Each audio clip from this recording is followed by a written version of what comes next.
Ramogi TV. Jopuonj kaachiel kod oganda e kaunti ma Migori dwaro mondo piny owacho mar kaunti no ket sinani e bero kuonde tiegruok ka gindiko jopuonj moromo kendo keto gige tiegruok bende makare. Jafumbo marwa ma Migori Juma miwa ler ewi pek manitiere kuonde tiegruok. Kuonde tiegruok mag tijego mag lwedo mabende ong'ere kaka vocational training centers oketie lwet piny owacho mag counties kalore kod chike ma pacho kae. Kaunti ma Migori nitie kod kuonde tiegruok gi maromo 23 mabende chiwo tiegruok ma opogore opogore. Piny owacho mamalo kod mano mar counties biro ka jiwo oganda mondo dhi e kuonde tiegruok gi mondo giyud lony ma opogore opogore. Penjo maduong' en ni be nitie tiegruok malong'o e kuonde tiegruok gi to bende rawere ma okale tiegruok gi yudo thuolo mar tije makare. An mawuoyo kodi kani an nende adhi e kuonde mag tiegruok gi mana timo kapentiando joinari udwak kendo gino en ujusi manago kanyo abedo katime kendo sekonya mang'eny. So that ne wakwayo national government okonyre gi county government mondo facilities oket ne skundego makata ka nyathi odhi e skundego timo training by the end of the day onyalo wagi gimoro. Whatever the little that we have, nyithindo bedo equip ma wan gi testimony. Whatever the little that we have, nyithindo bedo equip ma wan gi testimonies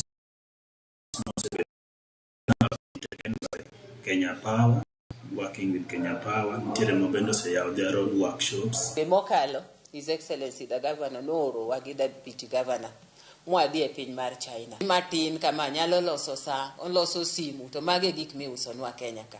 Omiyo wadwaro ni wan bende waket a lot of technology evite. Gol kod migawo masomo e kaunti ma Migori yango ni kwan jogo eko madhi mondo tiegruok e kuonde tiegruok gi osemedore kata bedi moko kuonde tiegruok gi nitiere kod nok mar gige somo.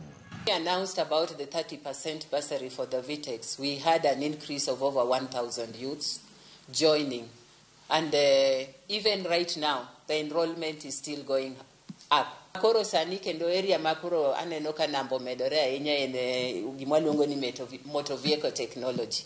Kababu antiere kod an enrollment of around 273 students. Apisa maduong' e migawo mar somo e kaunti ma Migori Ngirero Sodhiambo wacho ni piny owacho mar kaunti ma Migori e kinde mar higa achiel osetiyo kod omenda maromo milion 200 e bero kuonde tiegruok gi. He came into power, has actually completed and refurbished about 17 VTEX. Watemo gwelo nyithindwa kanyalore nyathi ka nyathi kik bed dala kaka sani His Excellency biro kelo special bursary mar this vocational training centers. Dwaro nitiere mondo piny owacho ket maino e ndiko jopuonj moromo e kuonde tiegruok gi kaachiel kod medo tiegruok kaluwore kod lony manyasani.